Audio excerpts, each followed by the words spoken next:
এবার সমন্বয়কদের সকল অপকর্ম ফাঁস। তারেক রহমানকে বিপদে ফেলতে গিয়ে তারাই বিপদের মধ্যে পড়ে গেছে। সেনাপ্রধান কঠিন অ্যাকশন নিয়েছেন। বিস্তারিত জানতে ভিডিওগুলো দেখতে থাকুন।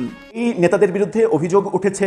তার নিজেরই সংগঠনের মুখপাত্র, বৈষম্য বিরোধী আন্দোলনের মুখপাত্র সংবাদ সম্মেলন করে অভিযোগ করেছিলেন যে কোটি কোটি টাকা সরকারের অনুদানের টাকা তারা মেরে দিয়েছে, তারা তছরুপাত করেছে। বিএনপির মহাসচিব রাজাকার পুত্র রাজাকার শাবক ফখরুল ইসলাম আলমগীর গতকাল একটা বক্তব্য দিয়েছে। আজকে যে রাজনীতির অঙ্গন, এটা কেন যে উত্তপ্ত হচ্ছে এর কোনো কারণ নেই। যেখানে বিশ্বব্যাপী জ্বালানি সংকট, তার প্রকোপ বা তার উত্তাপ বাংলাদেশে ছড়িয়েছে। আসসালামু আলাইকুম সম্মানিত দর্শক, আজকের ভিডিওটি খুবই গুরুত্বপূর্ণ, অত্যন্ত স্পেশাল। ভিডিওটি না টেনে আশা করতেছি আপনারা সম্পূর্ণ দেখবেন। সম্মানিত দর্শক, বর্তমান দেশের পরিস্থিতি, রাজনৈতিক অবস্থা কেমন আপনারা সকলেই জানেন। এই সম্পর্কে নতুন করে কিছুই বলার নেই। আজকের এই ভিডিওতে আপনারা এমন ইনফরমেশন শুনতে চলেছেন, এমন ইনফরমেশন গুলো জানতে চলেছেন, বর্তমানে সমন্বয় পরিচয় এনসিপির নেতাকর্মী এবং অপরদিকে বিরোধী দলের বিভিন্ন নেতাকর্মী, মানে সমস্ত কিছু মিলিয়ে আজকের এই ভিডিওটি খুবই গুরুত্বপূর্ণ। তাদের বিরুদ্ধে আপনারা অনেক অনেক তথ্য পাবেন। দর্শক, সরকার কিন্তু ইতিমধ্যে কঠিন অ্যাকশন নেওয়া শুরু করেছে এবং বাংলাদেশে জঙ্গি হামলাকে কেন্দ্র করে কারা কারা গ্রেপ্তার হতে চলেছে, এর সঙ্গে কারা জড়িত, সমস্ত তথ্য আজকের এই ভিডিওতে জানতে পারবেন। এই জন্য বলতাছি আপনারা ভিডিওটি দেখবেন। ইতিমধ্যে কিন্তু সেনাপ্রধান জেনারেল ওয়াকারুজ্জামান কঠিন অ্যাকশন নেওয়া শুরু করেছে। তো দর্শক, বেশি কথা বাড়াবো না, সরাসরি মূল ভিডিওতে চলে যাই। আপনারা মনোযোগ সহকারে বিস্তারিত ভিডিওগুলো সম্পূর্ণ দেখতে থাকুন। বৈষম্য বিরোধী নেতা, অবশ্য নেতা বলা ঠিক না, সাবেক নেতা বলতে হবে, সাবেক নেতা রিফাত রশিদ, যিনি সম্প্রতি এনসিপিতে যোগ দিয়েছেন, তার সঙ্গে হাসিব আল ইসলাম, তিনিও যোগ দিয়েছেন। এই নেতাদের বিরুদ্ধে অভিযোগ উঠেছে। তার নিজেরই সংগঠনের মুখপাত্র, বৈষম্য বিরোধী আন্দোলনের মুখপাত্র সংবাদ সম্মেলন করে অভিযোগ করেছিলেন যে কোটি কোটি টাকা সরকারের অনুদানের টাকা তারা মেরে দিয়েছে, তারা তছরুপাত করেছে। এরপরে মানে সংবাদ সম্মেলন, ফেসবুকে স্ট্যাটাস, এই ব্যাপারগুলো আমরা দেখলাম রিফাত রশিদের, এবং সেখানে দাবি করা হলো যে বাংলাদেশ ব্যাংক তাদের সঙ্গে 5 কোটি টাকার চুক্তি করেছিল গণভোটের হ্যাঁ ভোটের ক্যাম্পেনের জন্য। প্রশ্ন উঠেছিল যে বাংলাদেশ ব্যাংক তাদেরকে কেন টাকা দেবে, হ্যাঁ ভোটের ক্যাম্পেনের জন্য ছাত্রদেরকে কেন বাংলাদেশ ব্যাংক টাকা দেবে, তাও আবার মানে একটা ফাউন্ডেশন, ছাত্রদেরকে দিয়ে একটা ফাউন্ডেশন তৈরি করে, খুবই শর্ট টাইমে ফাউন্ডেশন তৈরি করে সেই ফাউন্ডেশনের নামে টাকা দেয়া, 5 কোটি টাকার চুক্তি, 1 কোটি টাকা দিয়েছে বলে দাবি করা, এই ব্যাপারগুলো কেন করবে বাংলাদেশ ব্যাংক, এই প্রশ্ন উঠেছিল। এই প্রশ্ন যখন সাংবাদিকরা করছিলেন, তখন সাংবাদিকের সঙ্গে যাচ্ছে তাই বাজে ব্যবহার যেমন করেছেন রিফাত রশিদ, তেমনি এরকম বক্তব্য দিয়েছেন যে বক্তব্য গত রাত থেকে সামাজিক যোগাযোগ মাধ্যমে রীতিমতো ভাইরাল। সেটা হচ্ছে যে তাকে আওয়ামী লীগের কোনো একটা এমপি ওই জুলাই আন্দোলনের সময় 500 কোটি টাকা দিয়ে কিনতে চেয়েছিলেন, কিন্তু তিনি 500 কোটি টাকাতেও বিক্রি হননি। যে তিনি 500 কোটি টাকায় বিক্রি হননি, সেই তাকে 1 কোটি টাকা কি করেছেন সেই প্রশ্ন করাটা অবান্তর, সেটা তাকে অসম্মান করা হয়, এরকম বক্তব্য তার মুখ থেকে এসেছে। চলুন একটু জেনে দেখি আওয়ামী লীগের কোন মহামান্য এমপি রিফাত রশিদকে 500 কোটি টাকা মূল্য নির্ধারণ করে তাকে কিনতে চেয়েছিলেন। রিফাত রশিদের দাম আসলে ওই সময় 500 কোটি ছিল নাকি একটু কম দিতে চাওয়া হয়েছিল, তাকে অন্তত 5000 কোটি টাকা দেওয়া উচিত ছিল কিনা, এবং সংবাদ সম্মেলনে কি ব্যবহার করলেন, কেন বাংলাদেশ ব্যাংক তাদেরকে টাকা দিল, এই টাকার ব্যাপারে হাসিব আল ইসলাম তিনি কি বলছেন, কত টাকা খরচ হয়েছে, কোন খাতে খরচ হয়েছে, সেগুলো আমরা জানি না। খাতগুলো কেন তৈরি হলো, নির্বাচন কমিশন যখন বলছে যে হ্যাঁ ভোটের ক্যাম্পেইন সরকার করতে পারবে না, তখন সরকারি টাকার এই 12 ছরাদ্দ করার ব্যাপারে সবাইকে কাঠগড়ায় দাঁড় করানো উচিত কিনা, সেই প্রশ্নগুলো অনেকে করছেন। সেই প্রশ্নগুলো আমরা করতে চাই না, আমরা শুধু বুঝতে চাই আওয়ামী লীগের কোন এমপি 500 কোটি টাকা দিতে চেয়েছিলেন, কেন দিতে চেয়েছিলেন, তার মূল্য ওই সময় যদি 500 কোটি টাকা নির্ধারিত হয়ে থাকে, তাহলে এখন তার মূল্য কত হয়েছে। থাকবেন পলিটিক্স টিভির নিয়মিত আয়োজনে।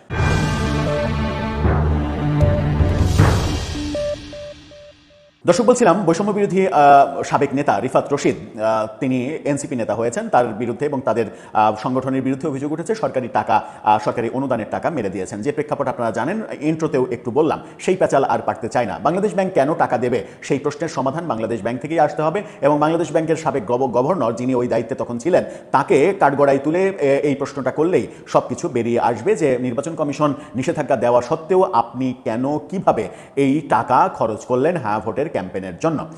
সে যাই হোক, তিনি বলছেন যে 500 কোটি টাকা তাকে আওয়ামী লীগের একজন এমপি দিতে চেয়েছিল তাকে কেনার জন্য, কিন্তু তিনি বিক্রি হননি। শেখ হাসিনার বিরোধী আন্দোলন চালিয়ে গেছেন এবং শেখ হাসিনার পতন নিশ্চিত করেছেন। কি বলছেন তিনি, কালের কণ্ঠের এই শিরোনামটা দেখে নিন। সেখানে বলছেন যে 500 কোটি টাকা অফার দিয়েছিল হাসিনার এমপি রিফাত রশিদ। এখন চিন্তা করেন যে ঢাকা বিশ্ববিদ্যালয়ের একজন ছাত্র, যেখানে সম্ভবত এখনও ছাত্র, 2 বছর আগেও সে ছাত্র ছিল এবং জুনিয়র ছাত্র ছিল। আবার যদি তুলনামূলক চিত্র দেখেন, আন্দোলনের সময় তার চেহারাটা যদি আপনারা দেখে থাকেন, তাহলে সেই চেহারাটা একটু আপনারা সেই সময়ের ছবিটা এবং রিফাত রশিদের এখনকার মানে ছবিটা, শারীরিক গঠন এবং মানে দৈহিক ঔজ্জ্বল্য, মানে দুই গালে মাংস বৃদ্ধি পাওয়া, এই ব্যাপারগুলো দেখলেই বুঝতে পারবেন যে একজন ছাত্র অবস্থায় 1.5-2 বছর না হতে 1.5 বছরের মধ্যে শারীরিক এত পরিবর্তন হয় কিভাবে। সেটা কি মানে ওই 500 কোটি টাকার অফারের জন্যই ব্যাপারটা সংগঠিত হয়েছে, নাকি সত্যিই কোনো অর্থযোগ কোনো দিক থেকে হয়েছে? যে গল্পগুলো আমরা ডিপ স্টেটের গল্পগুলো শুনি, বাংলাদেশে $29 মিলিয়ন ইনভেস্ট হয়েছে, অনেকে বলেন যে এই $29 মিলিয়ন মানে $290 কোটি। $290 কোটি কাদের হাতে গিয়েছে? এই প্রশ্নগুলোর সমাধান আমরা মানে শুধুমাত্র আলোচনায় শুনি, অনেকে আলোচনা করার চেষ্টা করেন কিন্তু সমাধান পায়নি। তিনি কি বলছেন, আওয়ামী লীগের কোন এমপি একটু 500 কোটি টাকা অফার দিয়েছিলেন, একটু বুঝে ওঠার চেষ্টা করি। জুলাই আন্দোলনের সময় শেখ হাসিনা সরকারের এমপি 500 কোটি টাকা অফার দিয়েছিল বলে দাবি করেছেন সদ্য এনসিপিতে যোগ দেয়া বৈষম্যবিরোধী আন্দোলনের সাবেক সভাপতি রিফাত রশিদ। তিনি বলেন, ফ্যাসিবাদী আন্দোলনের সময় আমাদের বড় ভাইয়েরা যখন ডিবি অফিসে ছিল তখন আন্দোলন থামিয়ে দিতে শেখ হাসিনার এমপির মাধ্যমে আমাদের প্রত্যেককে 500 কোটি টাকা করে অফার দেওয়া হয়েছিল। এই প্রত্যেককে কাকে কাকে এটা খুব জানা দরকার। রিফাত রশিদের দাম না হলে জানলাম যে তার দাম 500 কোটি টাকা, আর কার কার দাম 500 কোটি টাকা ছিল। মানে ওই যে 6 জন গ্রেপ্তার হয়ে হারুনের ওই বিতর্কিত ভাতের হোটেলে ছিল, সেই 6 জন বাদ দিয়ে আর কারা 500 কোটি টাকা পাওয়ার মতো যোগ্যতা অর্জন করেছিলেন সেটা জানা খুব দরকার। 500 কোটি টাকা দেওয়ার অফার করা হয়েছিল। ঢাকা বিশ্ববিদ্যালয়ের মধুর ক্যান্টিনের সংবাদ সম্মেলনে এই দাবি করেছেন রিফাত রশিদ। গণভোটে হ্যাঁয়ের পক্ষে প্রচারণার জন্য সরকার থেকে পাওয়া অনুদানের তথ্য গোপন করে অর্থ আত্মসাতের অভিযোগকে অসত্য এবং ভিত্তিহীন বলেছেন। সংবাদ সম্মেলনে তিনি বলেন, বৈষম্যবিরোধী ছাত্র আন্দোলনের প্ল্যাটফর্ম ব্যবহার করে গণভোটে হ্যাঁয়ের পক্ষে প্রচারণা চালাতে সরকার থেকে পাওয়া অনুদানের তথ্য গোপন করে অর্থ আত্মসাতের অভিযোগ মিথ্যা এবং ভিত্তিহীন। কোনো একটি মহল উদ্দেশ্য প্রণোদিতভাবে এই কাজটা করছে।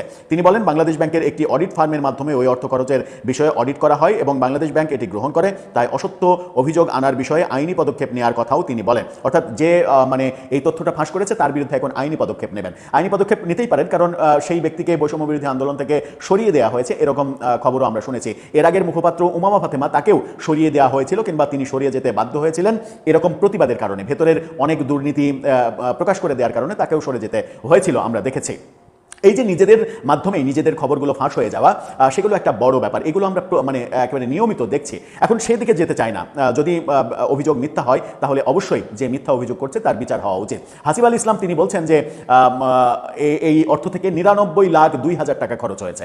1 কোটি টাকা তারা পেয়েছেন, 99,02,000 খরচ হয়েছে। সাধারণত হিসাব দেখালে ওইভাবেই দেখাতে হয়, কারণ রাউন্ড ফিগার দেখালে এটা সরকারি দপ্তরে রাউন্ড ফিগার গ্রহণযোগ্য হয় না। এই কারণেই 98,000 টাকা কম দেখানো হয়েছে খরচ। এখন প্রশ্ন দুইটা, একটা হচ্ছে সরকার গণভোটে হ্যাঁয়ের পক্ষে প্রচারণার জন্য খরচ করতে পারে না নির্বাচন কমিশনের আইন অনুযায়ী, সেই ক্ষেত্রে বাংলাদেশ ব্যাংকও করতে পারে না। আর 2 নম্বর কথা হচ্ছে সরকার তার প্রচারের জন্য এই বৈষম্যবিরোধী আন্দোলনের ছাত্রদের দিয়ে একটা ফাউন্ডেশন তৈরি করে সেই ফাউন্ডেশনের নামে টাকাটা কেন দিল? এই মানে সরকারি টাকা, সরকারি প্রচার কেন বৈষম্যবিরোধী আন্দোলন করবে? এই প্রশ্নের উত্তর প্রফেসর ইউনূস এবং তার সরকারের অনেকেই হয়তো কোনো না কোনো দিন দিতে হতেও পারে, সেটাও ভিন্ন কথা। আমি শুধু একটি বিনীত প্রশ্ন করতে চাই যে আওয়ামী লীগের আমল তো এখন নেই, আওয়ামী লীগ তো পালিয়ে গেছে, আওয়ামী লীগ নাই, সেটাও অনেক দিন হয়ে গেল।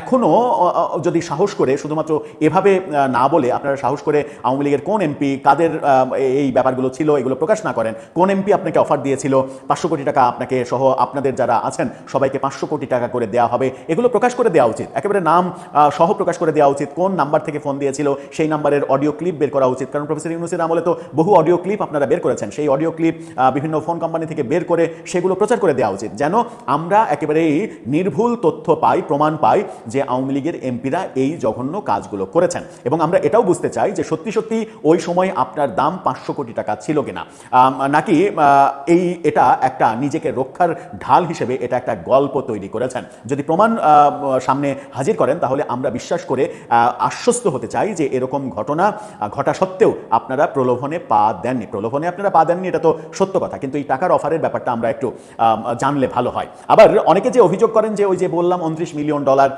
আমেরিকার ইনভেস্ট, ডিপ স্টেটের ইনভেস্ট, এই $29 মিলিয়ন অর্থাৎ $290 কোটি থেকে মানে কদিন আগেই আমরা দেখলাম নীলা ইসরাফিল একেবারে ভিডিও বার্তায় দাবি করছেন যে ঢাকা বিশ্ববিদ্যালয় সহ বিশ্ববিদ্যালয় এলাকাগুলোতে ওয়াইফাই জোনায়েদ আহমেদ পলক তার মেটিকুলাস ডিজাইনে ইন্টারনেট যখন বন্ধ করে দিল, ইন্টারনেটের মানে কি বলে স্যাটেলাইটে পানি জমা হওয়ার কারণে ইন্টারনেট বন্ধ করে দিল, হাস্যকর পরিস্থিতি তৈরি করলো, তখনও ঢাকা বিশ্ববিদ্যালয়ে ওয়াইফাই থেকে এসেছিল। বিশ্ববিদ্যালয়গুলোতে সেগুলোতে ওয়াইফাই কারা কানেকশন দিয়েছিল, যে টাকা বাইরে থেকে এসেছে সেই টাকা ডিস্ট্রিবিউট করেছে কারা, কাদের হাতে টাকা গেছে, এই তথ্যগুলো নীলা ইসরাফিল জানেন বলে দাবি করে হুমকি দিয়েছেন যে তোমরা যদি ঠিক পথে দেশের পথে না থাকো তাহলে এগুলো আমরা প্রকাশ করে দেব। এই কথাগুলো শুনলেও আবার মানে আপনাদের সম্পর্কে ডাউট হয় যে 1.5 বছর আগে আপনাদের যে অবস্থা ছিল, যেরকম আপনাদেরকে দেখলে যেরকমটা মনে হতো, চিকনা চাকনা, মানে মানে রোগাক্রান্ত চেহারা, ক্লান্ত অসহায় চেহারা এবং এক ধরনের মানে নিডি চেহারা যেগুলো দেখা যেত, সেই চেহারাগুলো হঠাৎ করে 1.5 বছরের ব্যবধানে এতটা জৌলুসপূর্ণ, এতটা চাকচিক্যপূর্ণ, এতটা উজ্জ্বল, এতটা গালমুখ ফোলা, এতটা মানে কি বলবো যে মাংসপেশিতে এতটা মানে চর্বি জমা, এই ব্যাপারগুলো কিভাবে ঘটলো? এই ব্যাপারগুলোর সঙ্গে টাকার একটা সংযোগ থাকার কথা। কারণ মানুষের দৈহিক পরিবর্তন ঘটে মূলত মানে দ্রুত দৈহিক পরিবর্তন ঘটে মূলত 2টা ক্ষেত্রে বেশি। একটা, মানুষ যখন বিবাহ করে, বিবাহ করার 6 মাস থেকে 1 বছরের মধ্যে একটা দৈহিক পরিবর্তন ঘটার সম্ভাবনা থাকে। আর একটা হচ্ছে মানুষ যখন নিম্নবিত্ত থেকে উচ্চবিত্ত সাগরে লম্পঝম্প করে কিংবা হঠাৎ করে উচ্চবিত্ত হয়ে যায়, হঠাৎ করে জৌলুস চলে আসে, প্রচুর টাকা নাড়ানাড়ি করে, বিলাসবহুল জীবনযাপন করে, তখন তার একটা বড় ফিজিক্যাল পরিবর্তন। আজকে যে রাজনীতির অঙ্গন, এটা কেন যে উত্তপ্ত হচ্ছে এর কোনো কারণ নেই। যেখানে বিশ্বব্যাপী জ্বালানি সংকট, তার প্রকোপ বা তার উত্তাপ বাংলাদেশে ছড়িয়েছে, পরিবহন ব্যবস্থা অনেকটা ক্ষতিগ্রস্ত হয়েছে, জিনিসপত্রের দাম বাড়ছে, মানুষ বিদ্যুতের লোডশেডিং এ আক্রান্ত। সংসদে যেখানে প্রস্তাব হয়েছে জ্বালানি সংকট মোকাবেলায় জ্বালানি মন্ত্রীর নেতৃত্বে 10 সদস্যের সরকার এবং বিরোধী দলের কমিটি, সেখানে কি এমন ঘটনা ঘটলো যে এখন পাল্টাপাল্টি চলছে সংসদের বাইরে। তাও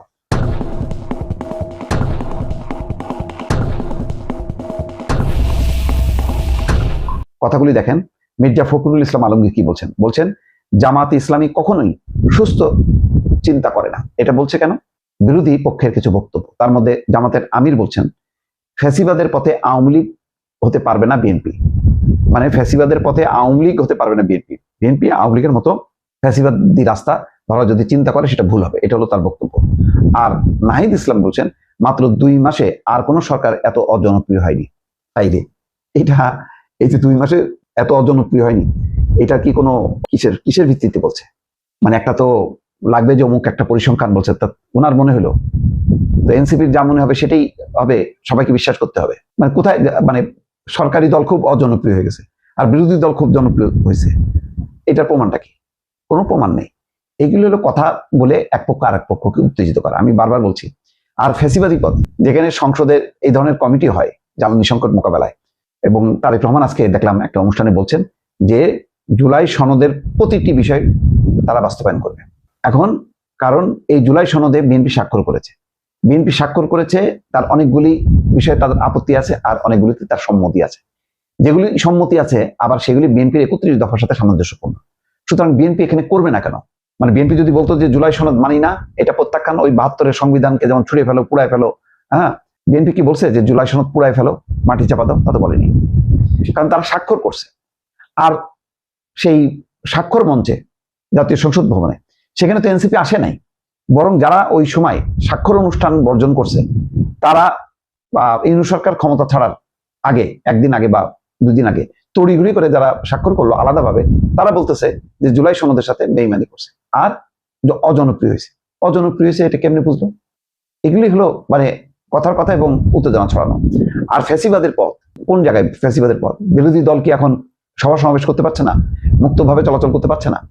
তাদের কর্মীরা যেই বিশ্ববিদ্যালয়গুলোতে নির্বাচিত হবার পর ঢাকা, রাজশাহী, বিভিন্ন জায়গায় যে ধরনের সন্ত্রাস তাণ্ডব চালাচ্ছে, সেই তাণ্ডব লীলা বন্ধ হয়েছে কখন? যখন নাকি বিএনপি ক্ষমতায় আসছে। এখন তারা আর ওই সাহস পাচ্ছে না। কিন্তু যেভাবে প্রধানমন্ত্রী তারেক রহমান এবং তার পরিবারকে নিয়ে চরিত্র হনন করা হচ্ছে, তারপরেও তো তারেক রহমান টু শব্দ করেনি, বিএনপি কিছুই বলছে না। ছাত্র দলের নেতাকর্মীরা উত্তেজিত হচ্ছে, হ্যাঁ, হওয়া স্বাভাবিক। যে ধরনের কার্টুন, যে ধরনের অপপ্রচার, এটা যে কেউ হবে, এটা স্বাভাবিক। তার প্রতিবাদ আবার করছে শিবির, জামাত, কোথাও তো বাধা নেই। সম্মানিত দর্শক, আশা করতেছি বিস্তারিত ভিডিওগুলো আপনারা সম্পূর্ণ মনোযোগ সহকারে শুনেছেন এবং দেখেছেন। প্রিয় দর্শক, আজকের এই ভিডিওতে আপনারা যে আলোচনাগুলো শুনলেন, রাজনৈতিক বিশ্লেষণ আলোচনা করলো, প্রিয় দর্শক মণ্ডলী, সমস্ত কিছু মিলিয়ে আপনাদের কি মনে হচ্ছে? দর্শক, আপনাদের মূল্যবান মতামত ভিডিওর কমেন্টে অবশ্যই লিখে জানিয়ে দিবেন। প্রিয় দর্শক শ্রোতা, ভিডিওটি এখানে শেষ করছি। সকলে ভালো থাকবেন, দেখা হবে নতুন কোনো ভিডিও নিয়ে।